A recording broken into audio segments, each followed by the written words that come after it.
वो पालनहार हैं, तो उनका तो बनता ही नहीं है, इसलिए वो भी नहीं खड़े हुए तो कोई बात नहीं। परंतु ये काला कलूटा क्यों नहीं खड़ा हुआ? बोले ये मेरा दामाद है, इसको तो पहले खड़ा होना चाहिए।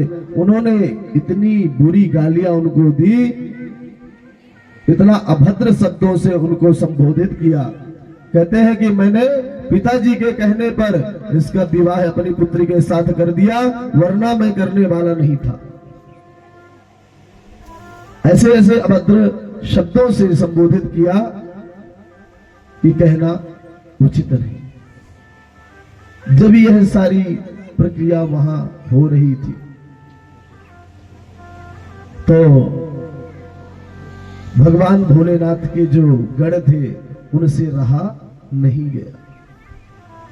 अब रहा भी कैसे जाता, क्योंकि उनके गुरु हो या पिता स्वरूप हो या श्रेष्ठ जन हो, जिस भी रूप में हो, तो उनका अगर बुराई होता है तो सहन नहीं होता।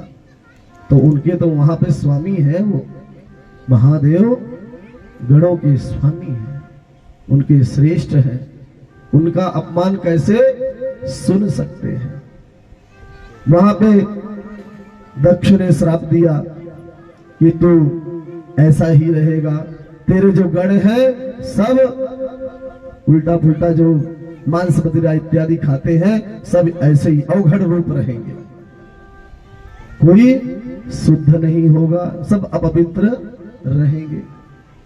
अनेकानेक प्रकार से वहां सांप की प्रवृत्ति चालू हो गई, सांप देना चालू हो गए।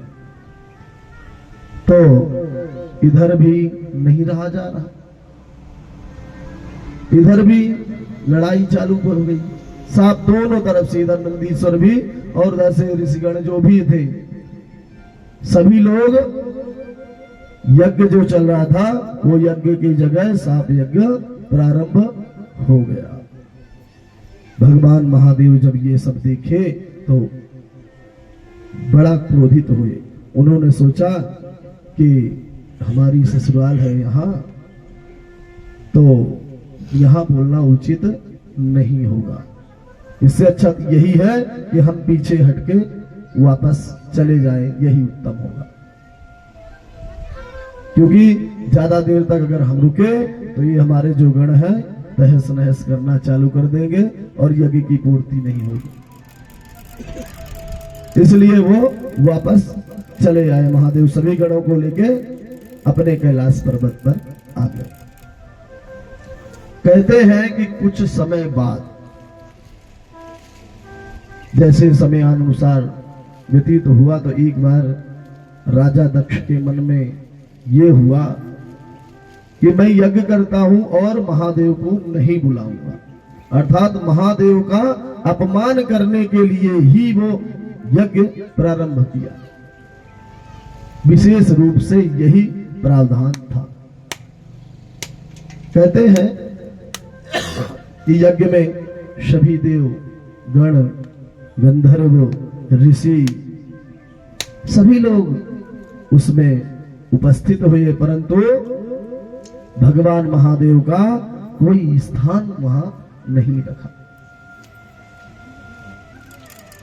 अब सभी लोग अपने अपने वाहन से सभी लोग तैयार होके राजा दक्ष के यज्ञ पर पहुंचते हैं और यहां माता सती देखती हैं कि सभी लोग आकाश मार्ग से मेरे मायके की ओर जा रहे हैं। उनको ऐसा लगा और कुछ लोगों ने उनसे पूछ भी लिया कि तुम्हारे पिता ने यज्ञ किया है क्या, तुम नहीं जाओगी? अब मन में विचार आया, इतना बड़ा यज्ञ, सभी लोग जा रहे हैं बाहर के लोग, परंतु पिताश्री ने मुझे क्यों नहीं बुलाया? मन में ऐसा विचार आ रहा। परंतु शास्त्र कहता है कि पति के आज्ञा के बिना चाहे पिता के घर भी जाना हो तो नहीं जाना चाहिए। वैसे कहते हैं कि पिता के घर बिना बुलाए भी चले जाना चाहिए, परंतु अगर यज्ञ हो, कोई विशेष कार्य हो रहा हो, उस समय पति की आज्ञा के बिना जाना अच्छा नहीं है। ये बात माता सती जानती थी कि अगर मैं गई तो भगवान भोलेनाथ को अपमान सहन नहीं होगा। तो वो ये सब जब देखती है तो माता सती भगवान भोलेनाथ जी के पास जाते हैं और कहते हैं कि हे प्रभु, आपके ससुर ने यज्ञ किया है, क्या आप नहीं जाएंगे? ये नहीं कहती कि मेरे पिता ने यज्ञ किया है, वहां ये बात कहते हैं कि आपके ससुर यज्ञ किए हैं, तो क्या आप नहीं जा रहे? जब ऐसी बात कहती है तो भगवान भोलेनाथ मन ही मन प्रसन्न होते हैं कि देखिए मायके की कितनी ममता होती है कि माता सती बोल नहीं पा रही हैं, परंतु मन से उनका यही विचार है कि मैं यज्ञ में जाऊं। अब भगवान भोलेनाथ कुछ नहीं बोले, अपने समाधिस्थ स्थिति पर बैठे रहे। जब इस स्थिति में बैठे रहे तब भी माता सती नहीं मानी और बारंबार किसी ना किसी माध्यम से उनको इशारा देती रही। जब नहीं मन भरा तो उन्होंने महादेव जी से कह दिया कि हे प्रभु, मेरी भी इच्छा है कि मैं यज्ञ में जाऊं, शायद किसी वजह से भूल गए हो या किसी को पत्रिका भेजे हो, यहां तक ना पहुंची हो। अनेकानेक विचारों से मन में सांत्वना दे रही है कि शायद किसी वजह से भूल गए हो या ना पहुंचा पाए हो, क्योंकि मन नहीं मानता। अब पुत्री को ना बुलाए ऐसा भी नहीं हो सकता, इसलिए मन कैसे माने। तो जब तैयार होती है, भगवान भोलेनाथ आज्ञा दे देते हैं और नंदीश्वर गण के साथ माता सती को भेज देते हैं। माता सती यज्ञ पर पहुंचती है और जब यज्ञ के समीप जाती है तो देखती है कि सभी देवता अपने अपने स्थान पर बैठे हुए हैं, परंतु भगवान महादेव का कोई स्थान नहीं है। भगवान महादेव का वहां कोई स्थान नहीं था। तब उनको बड़ी ग्लानि लगी, बड़ा अपमान महसूस हुआ। वहां कोई उनसे मिलने वाला नहीं था। कहते हैं कि सादर भले ही मिली एक माता, भगनी मिली बहुत मुस्काता। कहते हैं कि एक माता ही है जिसके हृदय में उत्कंठा होती है, स्नेह होता है अपने बालक बच्चों के लिए। बाकी बहनें तो कैसे कर रही थी कि व्यंग भर रही थी, व्यंग भरो शब्दों से पुकार रही थी। कह रही थी कि शायद खाना ना रहा हो तो आइए भंडारा में खाना। ऐसे मन में भाव रखते हुए व्यंग मारे, सीधा नहीं कह रही कि जब तेरे को बुलाए नहीं तो क्यों आई। ऐसे ऐसे शब्दों से व्यंग भर के बहनें कह रही। और माता प्रसूति जो है बड़े हृदय उदार से उनको गले लगा लेती है और फूट फूट कर दोनों रोने लगती है। मन उनका नहीं मानता है। सबने दक्ष ने मना कर दिया था कि कोई मिलेगा नहीं, कोई समीप नहीं जाएगा, परंतु माता का हृदय जो है वह नहीं मानता तनिक भी। यह है तो माता का जो हृदय है वह परमात्मा से भी कहीं श्रेष्ठ है। अब जब माता से मिल लेती है, अब सोचती है कि चलिए सभासद हमें सम्मान नहीं दिए तो कोई बात नहीं, आगे की प्रक्रिया में माता ने हमें स्वीकार किया। अब बात रही पिता की, अगर पिता स्वीकार करते हैं तो कोई अपमान वाली बात नहीं है, क्योंकि यज्ञ की जो रचना है वह पिताश्री की है, समाज से हमें क्या लेना देना। जब यज्ञ मंडप पर गई तो वहां राजा दक्ष मुड़ के भी नहीं देखे।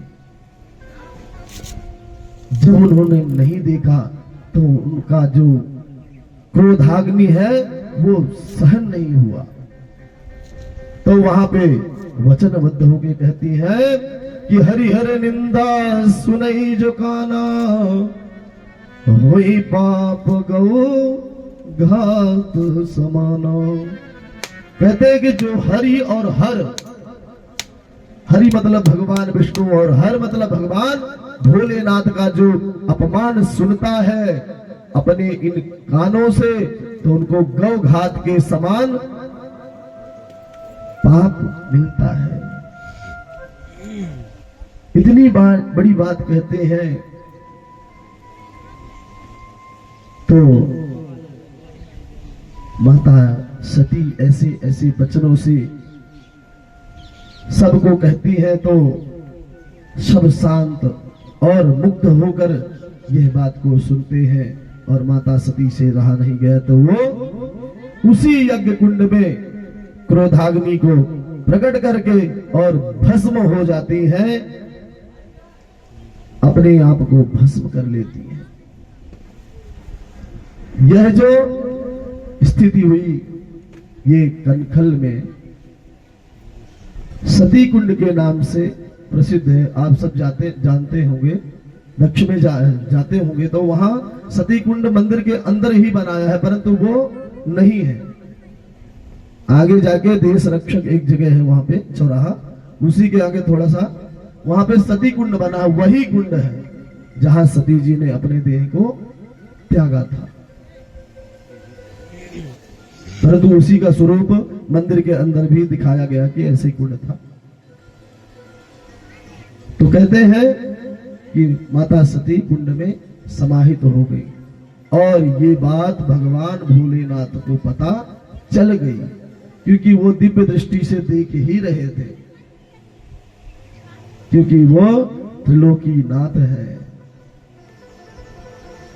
भगवान भोलेनाथ जब ये सारी बात देखे तो कुछ बोले नहीं, क्रोधाग्नि में जलते रहे जब तक उनको संदेशा नहीं मिला। नंदीश्वर वापस आते हैं और ये संदेशा देते हैं, बताते हैं कि हे भगवान, आपका वहां कोई सम्मान नहीं, और आपका सम्मान ना मिलने के कारण माता सती अपने आप को भस्म कर दी। जब ये बात कही तो भगवान भोलेनाथ क्रोधित हो गए, और इतने क्रोधित हो गए कि उन्होंने जटा उखाड़ा और फेंक दिया और कहा, हे वीर भद्रंते, हे वीर तुम्हारा कल्याण हो, और दक्ष के यज्ञ में जाओ और सर्वनाश कर दो। वीरभद्र का प्रादुर्भाव होता है और इतना विकराल स्वरूप हो जाता है कि देखने में भयभीत हो जाता।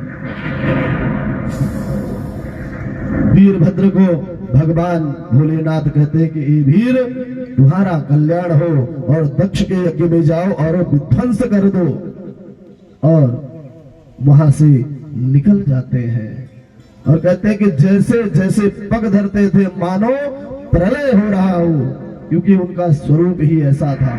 जैसे जैसे क्रमशः दक्ष के यज्ञ के पास पहुंच रहे थे तो ऋषि मुनि, जब ऋषि मुनियों ने इशारा देखा तो कहते हैं कि ये तो गोधूली का समय भी नहीं है, क्योंकि जब गाय घर की ओर वापस आती है तो धूल उठती है, परंतु ये गोधूली का समय भी नहीं है। ऐसा मानो प्रतीत होता है जैसे प्रलय आ गया हो, परंतु प्रलय का भी समय नहीं है। तो हो क्या रहा है? सब ऋषिगण आश्चर्यचकित हो रहे हैं, उनको ये समझ में नहीं आ रहा कि हो क्या रहा है। और जैसे जैसे पग बढ़ रहा वैसे वैसे भूकंप हो रहा है, धूलियां उठ रही है, आंधी तूफान बह रहे हैं। और वीरभद्र यज्ञ के समीप पहुंच गए और जब पहुंचे तो वहां यज्ञ को विध्वंस करना प्रारंभ कर दिया। आओ न देखी न ताओ, उनको जो आदेश दिया गया था उसी आदेश का पालन करना प्रारंभ कर दिया। कहते हैं कि जो ऋषिगण थे, किसी के दाढ़ी उखाड़ ली, किसी के आंख फोड़ दी, तो किसी के दांत तोड़ दिए, अर्थात कुरूप बना दिया जो जो वहां बोले थे। क्योंकि नंदीश्वर वहां बताते जा रहे हैं कि इन्होंने ऐसा ऐसा किया। कहते हैं कि जब पूरा यज्ञ को विध्वंस कर दिया तब जाके पहुंचे कहां? दक्ष के पास। और आओ न देखा ताओ, सीधा गला पकड़ा और घुमा के तोड़ के यज्ञ में फेंक दिया। दक्ष का गोविंदाराय नमो नमः होने से बच गया, अर्थात सिर्फ सिर ही काटा। और वीरभद्र वहां से वापस चले आते। अब हो तो हो क्या, अब यहां जितने देवता थे, ऋषिगण थे, अब कहते हैं कि हमने नाराज किया तो किया किसे है पता? भगवान भोलेनाथ को, जो क्षणिक रुष्ट और क्षणिक तुष्ट, उनका नाम है आशुतोष। ऐसे भगवान भोलेनाथ, नाम भी भोला है। क्षण भर में अगर क्रोधित होते हैं तो क्षण भर में शांत भी हो जाते हैं, परंतु वो क्षण जो होता है प्रलयंकारी हो जाता है।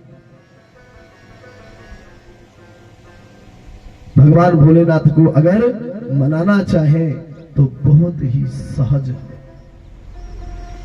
जैसे भगवान विष्णु की पूजा में राजोपचार का विधान है, माता जी के पूजन में राजोपचार का विधान विशेष बताया गया है। कहते हैं कि भगवान भोलेनाथ के जो पूजन में बहुत कुछ विशेष है, तो कहते हैं कि जो कुछ किसी को नहीं चढ़ता वो मुझे अर्पण कर दो, क्योंकि सारा जगत मेरा है। और जब सब कुछ मेरा है तो जाएगा कहां?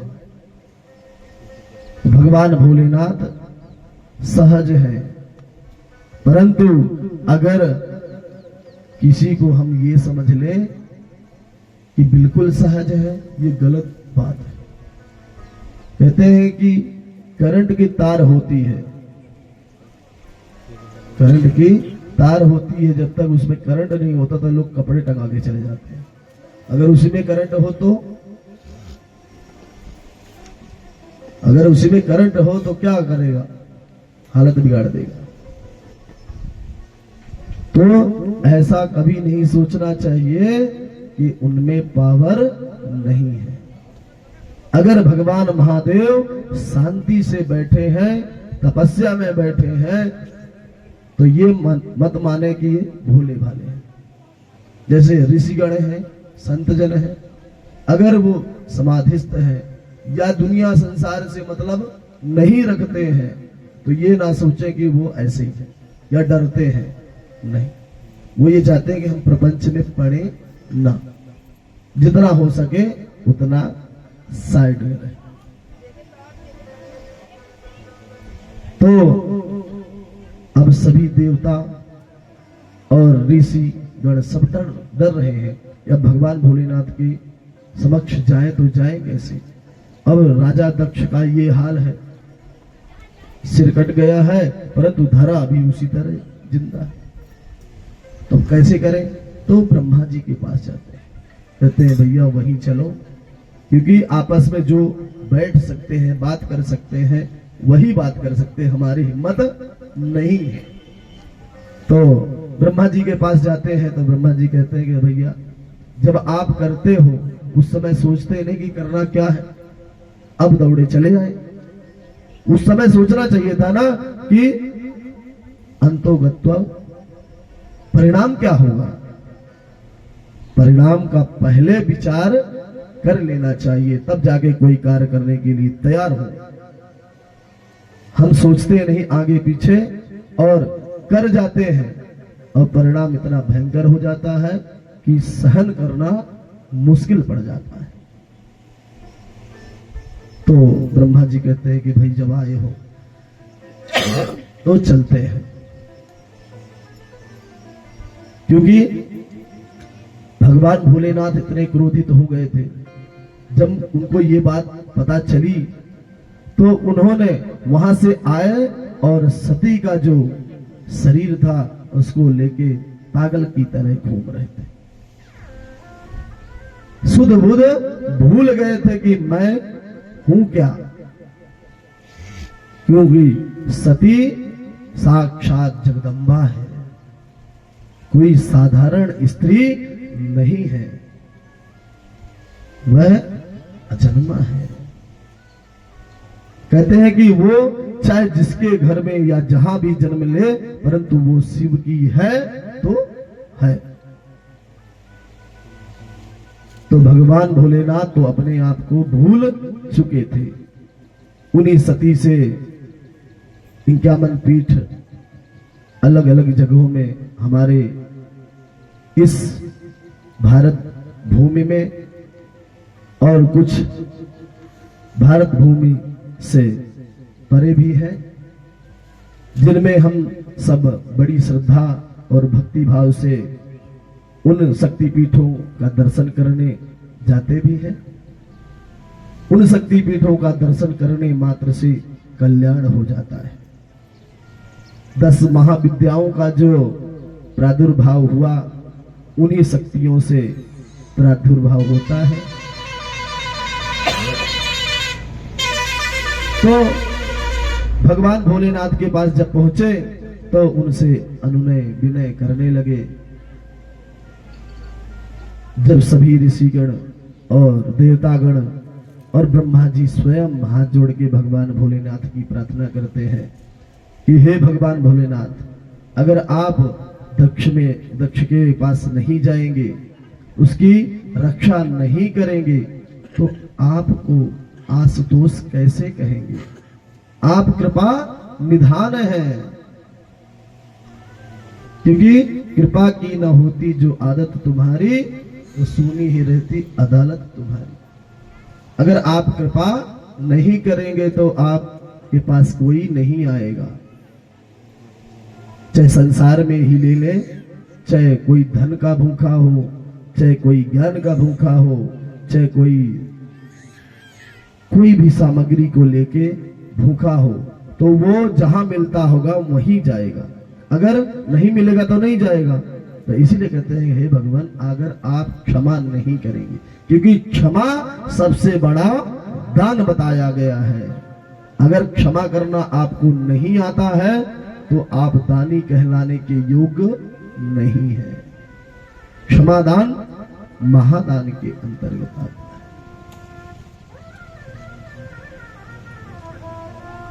भगवान भोलेनाथ से बहुत अनुनय विनय करने के बाद भगवान भोलेनाथ तैयार हो जाते हैं और दक्ष के यज्ञ पर जाते हैं। और वहां जब ये बात आती है कि सिर तो भस्म हो चुका है, तो सिर लाएं तो लाएं कहां से? तो उन्होंने एक ही प्रक्रिया बताई कि भैया जाओ और जो पहले मिल जाए उसी का सिर ले आके दे दो, हम उसी को लगा दें। तो जाते हैं तो बकरा मिल जाता है, बकरे का सिर ले आते हैं और उसी बकरे के सिर को दक्ष के सिर पर लगा देते हैं। कहते हैं ठीक ही हुआ है, ये बड़बड़ बहुत करता था, बड़बड़ाता रहेगा बकरा बनके। उन्होंने कहा बड़बड़ करने की आदत पड़ी थी तो वही हो भी गया, करता रहेगा बड़बड़। जैसे ही सिर लगा तो राजा दक्ष मन से आह्लादित होते हुए, रोते हुए, अश्रुपात करते हुए भगवान भोलेनाथ की विनती करने लगा, अनुनय विनय करने लगा, और शब्द तो फूट नहीं रहे थे, तो बम बम बम करता रहा। कहते आज भी भगवान भोलेनाथ के समक्ष बम बम बम करो तो बहुत जल्दी प्रसन्न होते हैं, क्योंकि जब राजा दक्ष ने इसी शब्दों से पुकारा तो भगवान भोलेनाथ प्रसन्न हो गए, आनंद से आह्लादित हो गए। भगवान भोलेनाथ ने कहा कि देखिए हुई है वही सोई राम रचि राखा, जो भगवान प्रभु ने रच रखा है होगा वही, और कुछ होने वाला नहीं है। भगवान भोलेनाथ ऐसे कृपालु और दयालु हैं, दया करते हैं, अगर दया न करे तो उनके पास जाएगा कौन। आइए भजन के माध्यम से उनका सुमिरन करते हैं। सदा शिव सर्व वरदाता, सदा शिव सर्व वरदाता, दिगंबर हो तो ऐसा हो, सदा शिव सर्व वरदाता, दिगंबर हो तो ऐसा हो, हरे सब दुख भक्तन के, हरे सब दुख भक्तन के, दया कर हो ऐसा हो, सदा शिव सर्व वरदाता, दिगंबर हो तो ऐसा हो। जय हो।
नित संघे गिरजा के,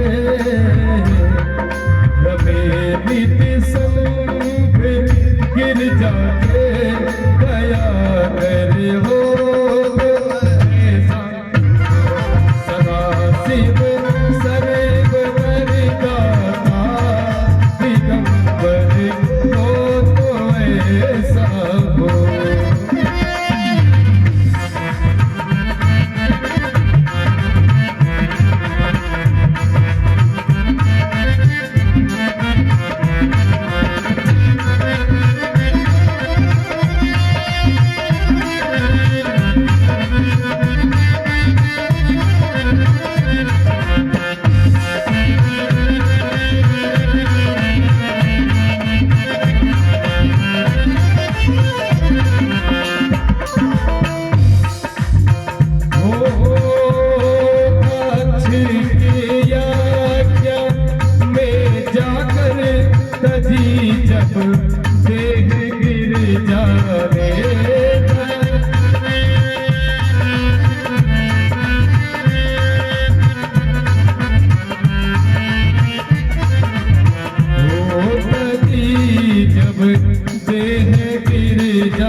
पल भर में किया विधिवत से, पल भर में भयंकर हो ऐसा हो, सदा शिव सर्व वरदाता, दिगंबर हो ऐसा हो, हरे सब दुख भक्तन के, दया कर हो ऐसा हो, दया कर हो तो ऐसा हो, दया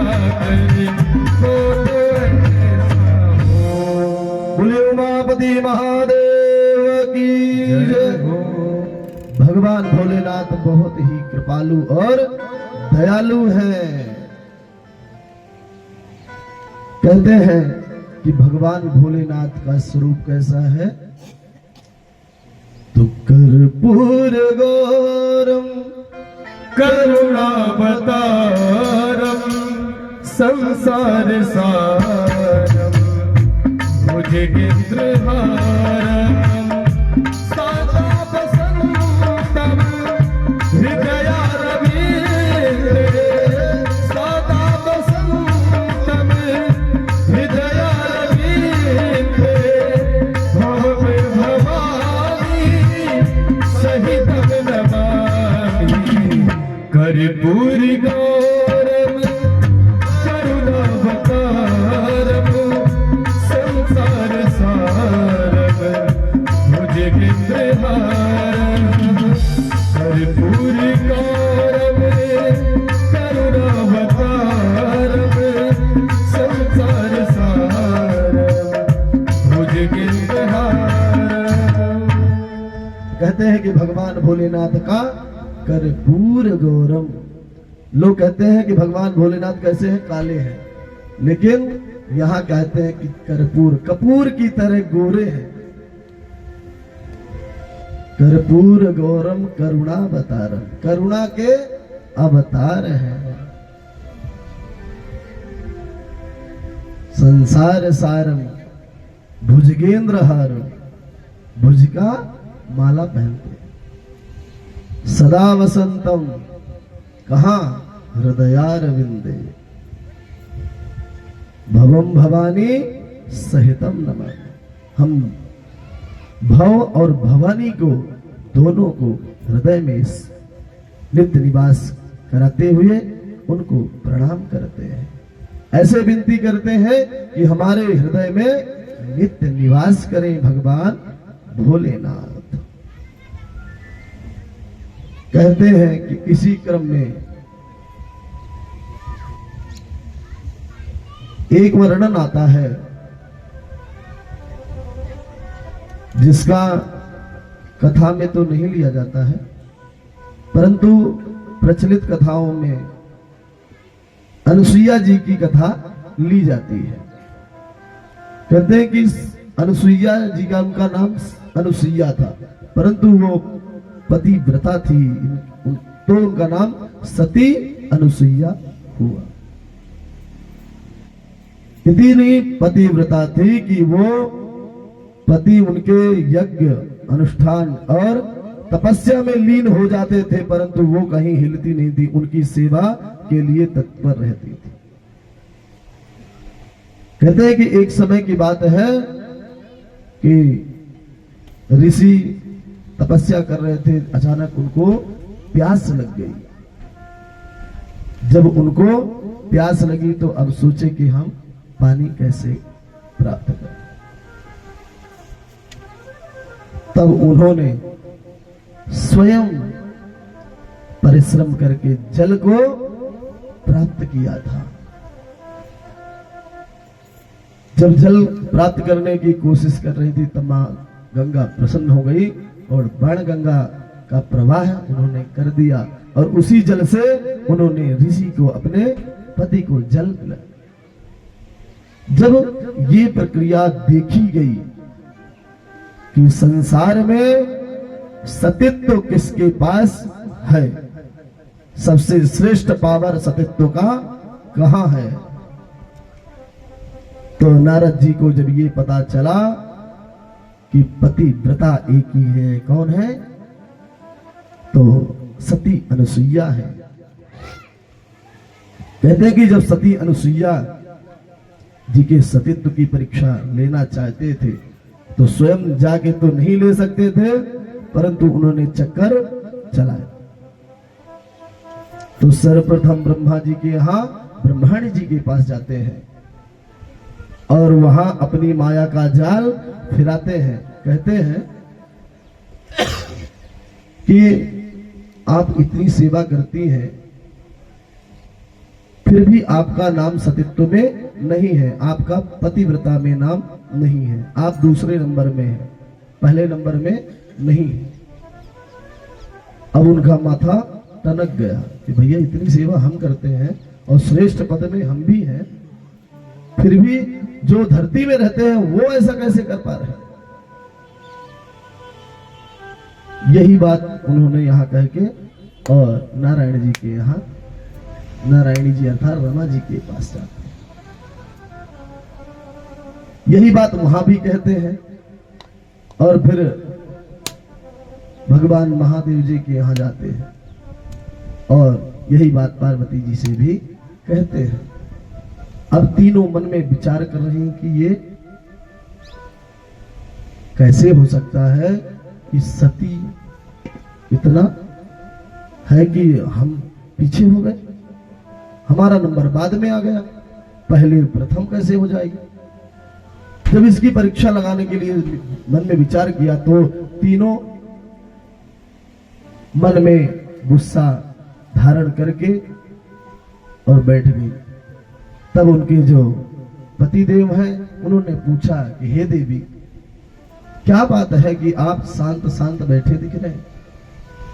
तो उन्होंने कहा, क्या हम आपकी सेवा नहीं करती हैं, क्या हम आपकी भक्ति नहीं करती हैं, या आपके चरण नहीं दबाती हैं।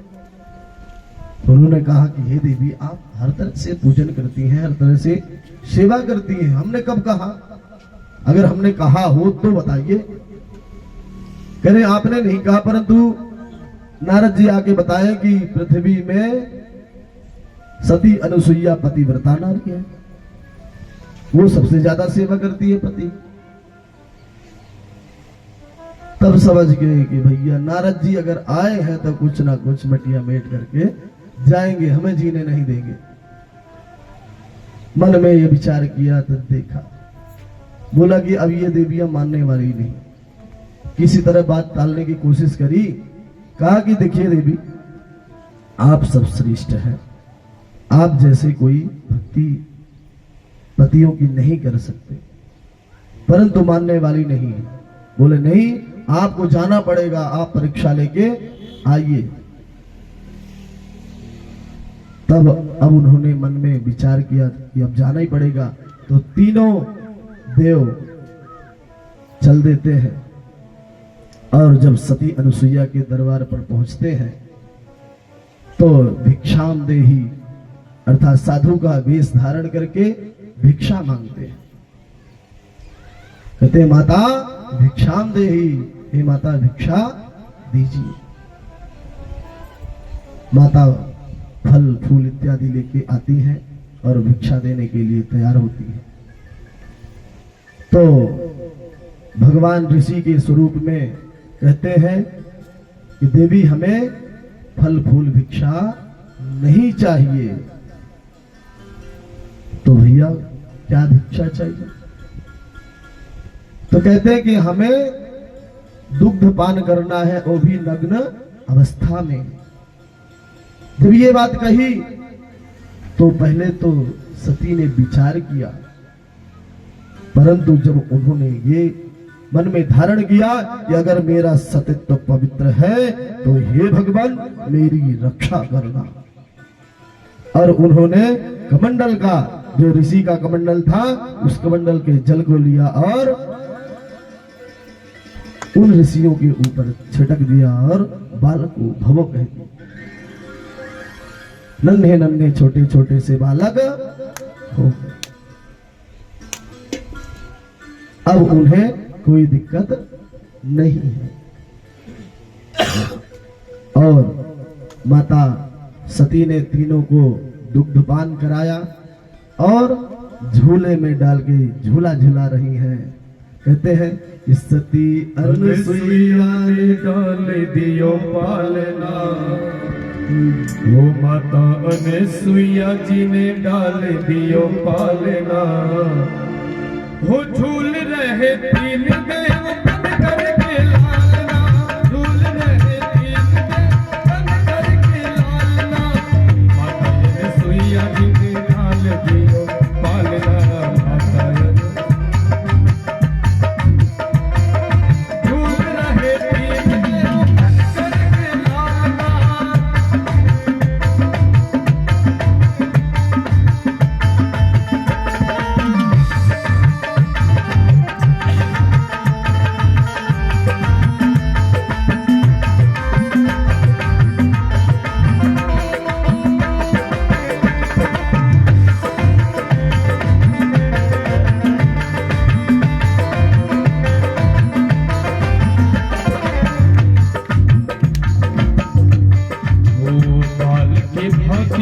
रुदन मचावे, भांति रघुरुदन मचावे, बालक की भांति प्रभु रुदन मचावे, बालक की भांति प्रभु रुदन मचावे, ब्रह्मा और भोले को संकेत में बतावे, ब्रह्मा और भोले को संकेत बतावे। और क्या है, लेने आए भेद यहाँ गले नहीं डालना, लेने आए भेद यहाँ गले नहीं डालना, भूल रहे तीर दे बंद करके लालना, भूल रहे तीर दे बंद करके लालना।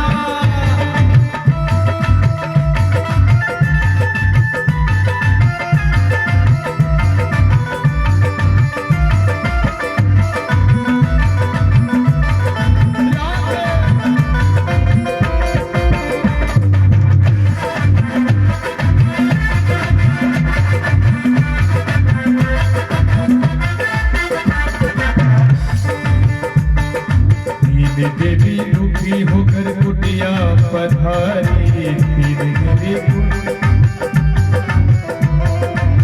माता को हे पति दे दो विनती हमारी,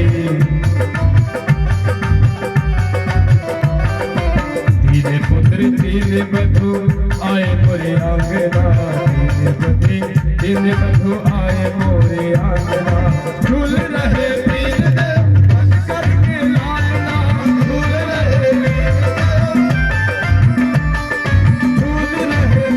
दे बंद करके लालना, झूल रहे तीन दे बंद करके लालना, झूल रहे तीन दे बंद करके लालना। भगवान आज इतनी प्रबल पतिव्रत का पालन है कि ब्रह्मा विष्णु महेश आज बाल रूप में माता सती के पालने में झूल रही। अब जब कुछ समय हो गया तो मन ही मन गाली दे रही है नारद जी को, कहते हैं कि आके भिड़का के तो चले गए, अब हमारे साथ क्या हो रहा है एक बार भी पता लगाने नहीं आए। इनको तो आदत ही है इधर का उधर कर देते हैं, अब लोग हमने तो भेज दिया उनको, अब हम कहां से लाएं। जब पता चला नारद जी पुनः बताए कि भैया वो तो वहां माता अनुसुईया के दरबार में बढ़िया मौज से खा पी रहे हैं और झूला झूल रहे हैं, अब उनको घर की याद आने वाली नहीं है, अब आप छोड़ दीजिए ऐसा। अब भैया और भिड़ा दिया तो और गुस्सा आ गई इनको। अब जब विनती करने लगी कि हे ऋषिवर आप कुछ उपाय बताएं क्या करें, जब बताया कि आप स्वयं जाएं और उनसे अनुनय विनय करें, शायद वो आपको दे दे। तो तीनों देवियां माता अनुसुईया जी के दरबार पर जाती हैं और दरबार में बोलती हैं कि हे माता हमारे पति हमें वापस दे दीजिए। तो देवी जी कहती हैं कि आप स्वयं जाएं और अपने अपने पतियों को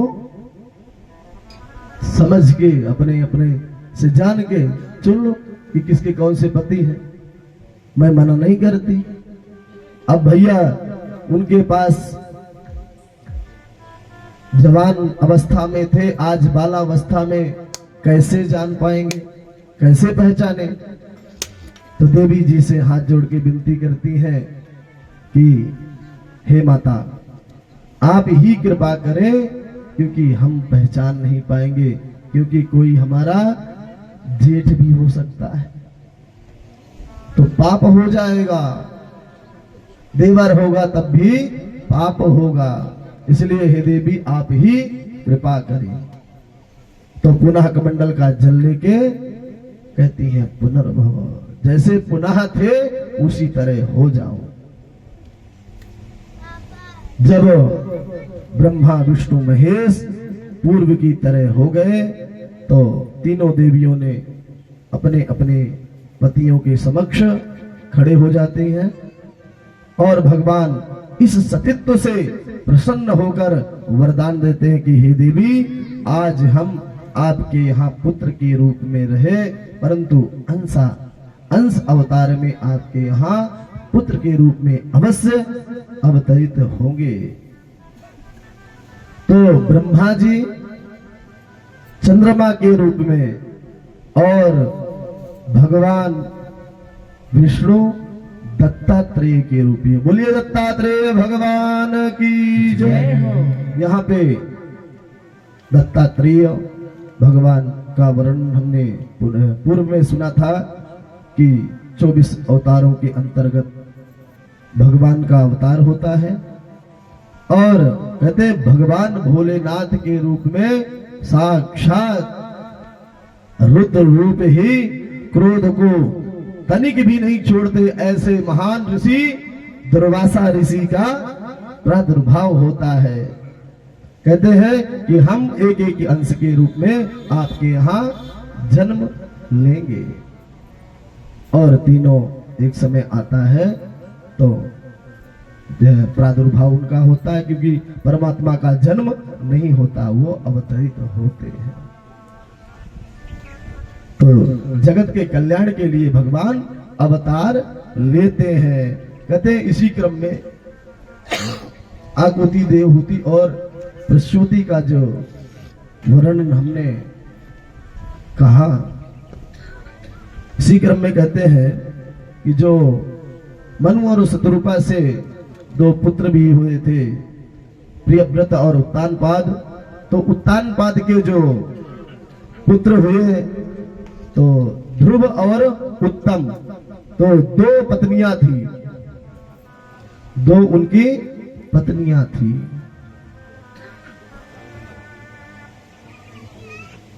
सुरुचि और सुमति, कहते हैं सुरुचि, स्वयं के रुचि के अनुसार सुंदर रुचि भी भाव है, भाव को अलग अलग भावों से कह सकते हैं। कहते हैं कि 2 पुत्र हुए, एक के उत्तम हुए और दूसरे के ध्रुव जी हुए। कहते हैं कि होनहार बिरवान के होत चीकने पार।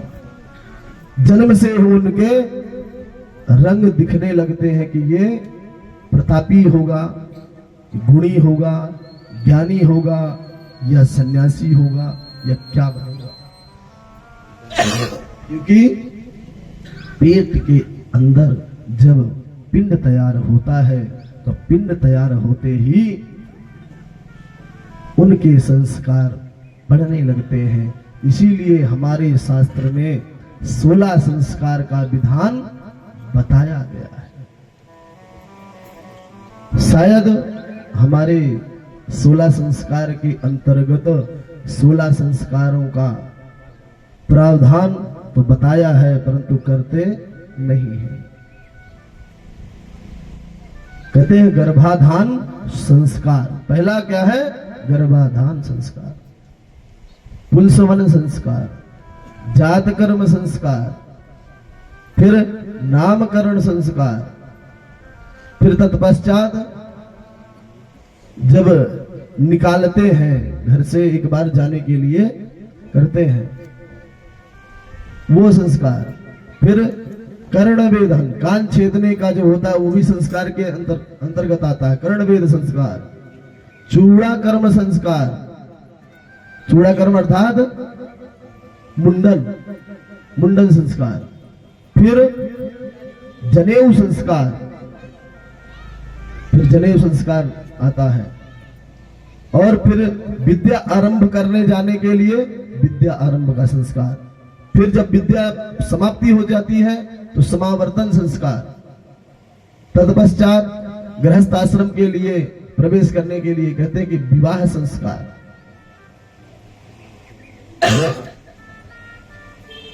और इन 16 संस्कारों में सबसे उत्तम विवाह संस्कार को बताया गया है। विवाह संस्कार का सबसे बड़ा जो विशेष कारण है एक ही है। विवाह संस्कार का कहते हैं धर्मशास्त्रों में कि जो मानव वैराग्य धारण नहीं कर सकता, कहते हैं कि बहुत तो पूर्व जन्म के पुण्य उदय होते हैं, उन पुण्यों से वो योगी तपस्वी बन जाता है, परंतु जो काम क्रोध मद मोह ईर्षा इत्यादि से प्रवृत्त है, उसी में निवृत्त है, उनसे उसको परे होने के लिए कहते हैं कि धर्म के अनुसार विवाह संस्कार करके ही उसको भगवान की प्राप्ति करनी चाहिए। क्रम दोनों एक ही रास्ते के हैं। अगर हम सोचें कि क्रम अलग अलग है तो नहीं। बहुत लोग अपने इंद्रियों को काबू में करके भगवान की प्राप्ति करते हैं। जिनको इंद्रियों में अपने विश्वास नहीं है या पालन नहीं कर पाते, उनके लिए बताया गया है कि क्रमशः जीवन में सुख भोग करते हुए भगवान की भक्ति करना चाहिए। जो व्यक्ति यह सोचते हैं कि सिर्फ साधु संत ब्राह्मण और बाबा लोगों का ही भक्ति है, तो ये उनका सबसे बड़ा भूल है। यहाँ पे अभी क्रमशः जैसे हम कथा में कहेंगे कि जो ध्रुव है वो कौन है? राजा है। अगर वो कहते हैं कि हम तो राजा है, क्षत्रिय, हमें क्या करना है, ये तो ब्राह्मणों का है, बाबाओं का है, तो नहीं। भगवान की प्राप्ति करने का उस जीव मात्र को है जो अपने पुनः आवागमन से मुक्त होना चाहता है, उन सब के लिए कहते हैं कि जो ध्रुव जी थे, एक बार अपने पिता के गोद पर जाके बैठ जाते हैं, तो उनकी जो सौतेली माता होती है तो दुत्कार देती है कि तू राजा के गोद में बैठने के योग्य नहीं है। अगर तू बैठना ही चाहता है तो पहले मेरे घर में जन्म ले, उसके बाद राजा के गोद में बैठने के योग्य होगा। उसमें सिर्फ मेरा पुत्र का अधिकार है, तेरा अधिकार तनिक भी नहीं है। जब ये बात कही तो ध्रुव जी संध्या के समय माता जी के पास जाते हैं। उनकी माता जो थी रानी होते हुए भी दासी का जीवन व्यतीत करती थी, क्योंकि राजा ने दूसरा विवाह कर लिया था और उनको राज्य में ही रखा था, परंतु वो सुख और वो रानी का जो पद होता है वो उसे निवृत्त कर दिया था। तो जाके कहते हैं कि हे माता, आज माँ ने कहा है कि अगर तेरे को पिता के गोद में बैठना है तो मेरे गर्भ से जन्म ले। तो माता ने कहा कि अगर तेरे को पिता को प्राप्त ही करना है तो उस परम पिता को प्राप्त कर जो दूसरे पिता की जरूरत फिर नहीं पड़ेगी। अगर चाहता ही है कि पिता को प्राप्त कर तो उस पिता को प्राप्त करके दोबारा दूसरा पिता नहीं, वही परम पिता परमात्मा ही सदैव तेरा ही हो जाए, ऐसा ही कुछ कर। अब वो परम पिता है कौन, कैसा है, कहां मिलेगा, इसके बारे में वो ध्रुव जी 5 साल के बालक को कैसे जान सकते हैं? उनको कहां से इस चीज का ज्ञात हो? उनको तो इसके बारे में मालूम नहीं। परंतु जब ये बात उनके मन में लग गई कि परमात्मा पिता को मुझे पाना है, और वो पिता नहीं जो जन्म दाता है, कहते हैं कि जो जन्म जन्मांतर से परे करके अपने चरणों में लीन करता है, उस पिता को प्राप्त करूंगा। घर को छोड़कर जंगल की ओर चल देते हैं।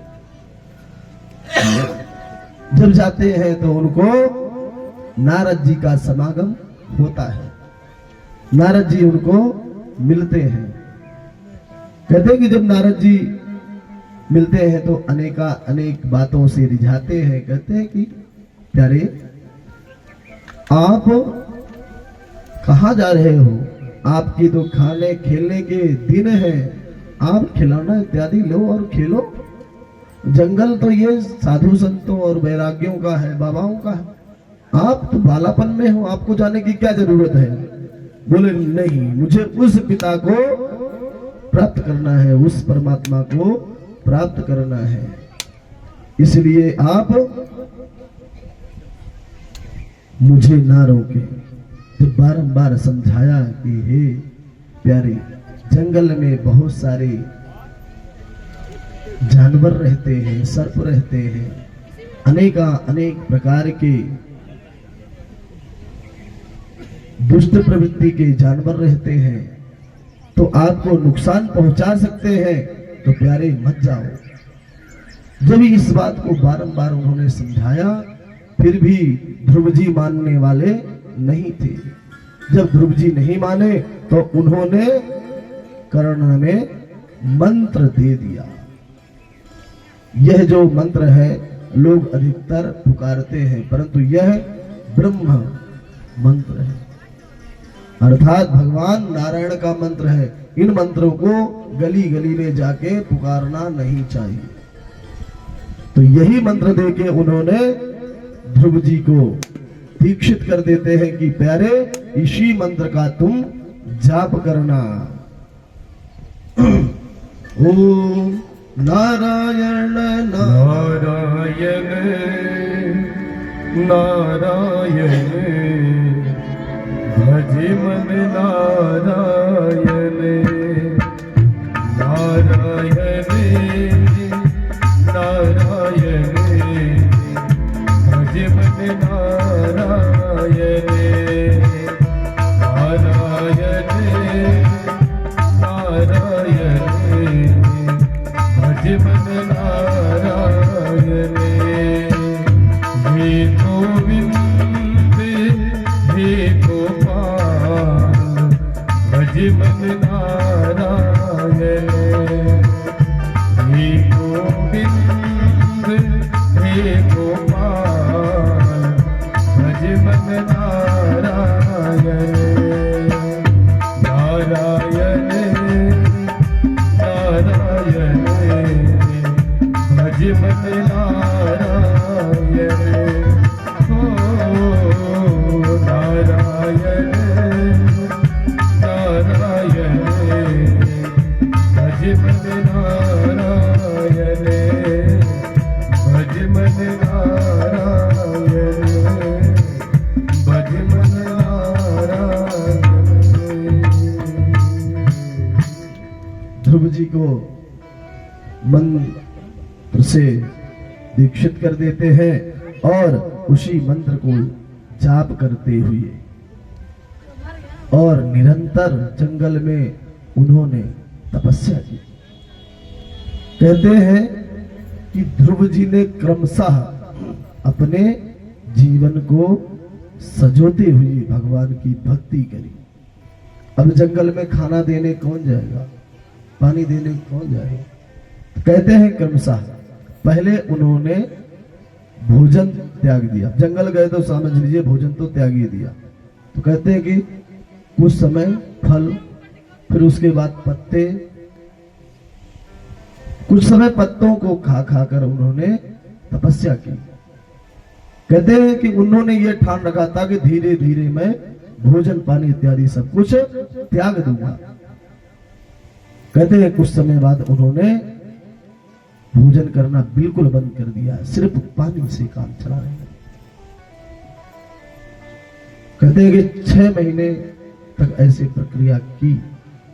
उसके बाद उन्होंने धीरे धीरे करके जल भी त्याग दिया।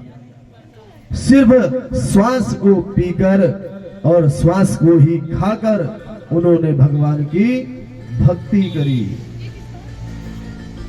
कहते इतनी भक्ति प्रबल हो गई कि उन्होंने एक पैर पे खड़े होकर और श्वास रोककर भगवान की भक्ति अनंत उस मंत्र से उच्चारित करने लगे जो नारद जी ने दिया। पुकारते रहे। जब ये सब देखा तो सिंहासन इंद्र का हिल गया। प्रलय मानव प्रतीत हो रहा था। जब उन्होंने ये सब देखा तो इंद्र ने कहा ये क्या हो गया। भगवान का स्वयं आसन हिल गया। लक्ष्मी जी कहती है कि हे प्रभु आप तुरंत जाइए, इतना छोटा सा बालक है, आपको दया भी नहीं आ रही तनिक भी। कहते हैं कि देवी जी आप चिंता ना करें, भगवान भक्त के अधीन है। जब भक्ति प्रबल हो जाती है तो भगवान अपना सब कुछ त्याग कर भक्त के हृदय में नित्य निवास करने लगते हैं। कहते हैं कि भगवान को जब लगा कि अब मुझसे सहन नहीं होता, किससे? भगवान से।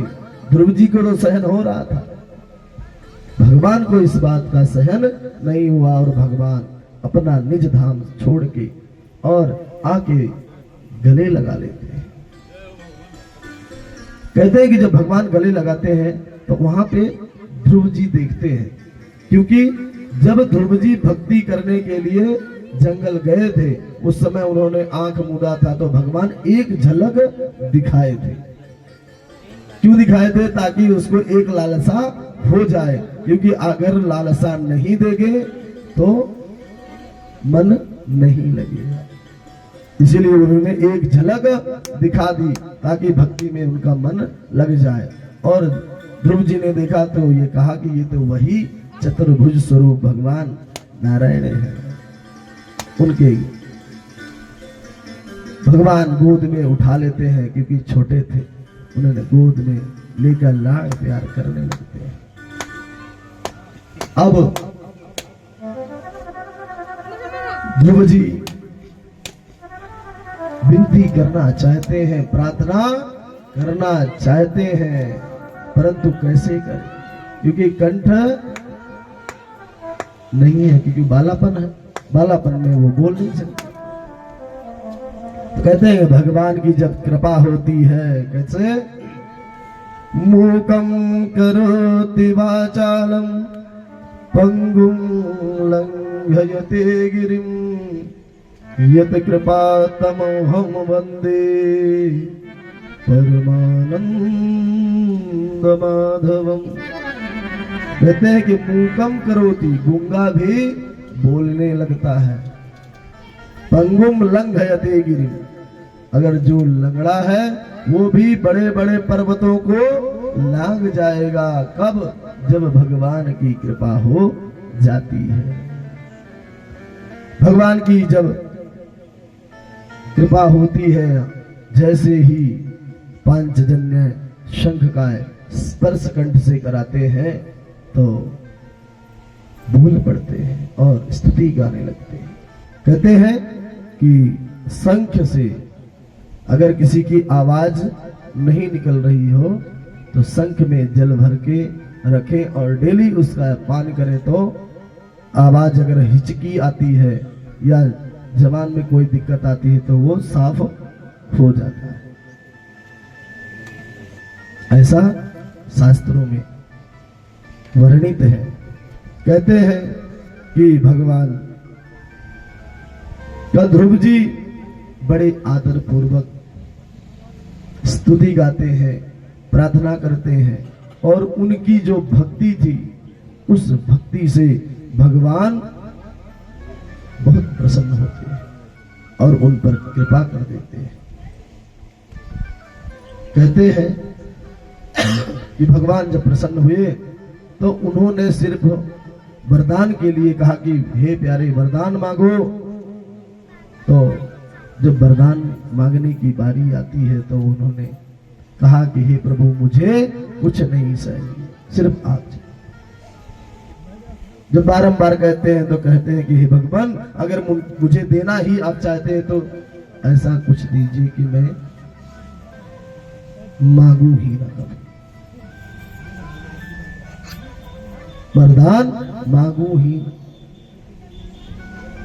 भगवान प्रसन्न हो जाते हैं, आह्लादित हो जाते हैं, कहते हैं कि प्यारे तुम जाके राजपाट को देखो, जब तक आप राजपाट देखोगे तब तक मेरी कृपा बनी रहेगी, तुम्हारे हृदय में मैं सदैव नित्य निवास करता रहूंगा, तुम्हारी भक्ति प्रगाढ़ होती रहेगी।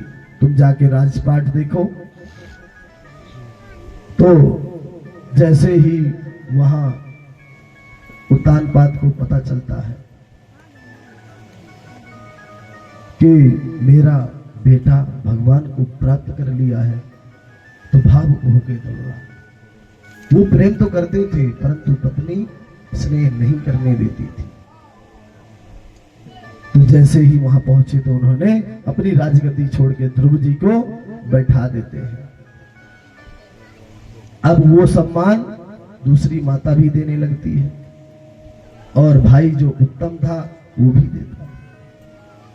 कहते हैं कि कुछ समय बाद ऐसे ही कुछ गंधर्व थे, यक्ष, उनसे उत्तम जी का युद्ध हो जाता है। उत्तम उसमें मारे जाते हैं और उनके मारे जाने के बाद ध्रुव जी युद्ध की चढ़ाई कर देते हैं। युद्ध होता है, कहते हैं कई वर्षों तक युद्ध चलता है। जब युद्ध नहीं रुकता तो ब्रह्मा जी स्वयं आके उनसे कहते हैं कि आप युद्ध छोड़ दें, युद्ध में कुछ नहीं रखा, आपस में ही बैर उत्पन्न होता है, आप पर तो भगवान की कृपा है। जब बारंबार उन्होंने समझाया तो उनकी बातों को समझकर उन्होंने युद्ध रोक दिया।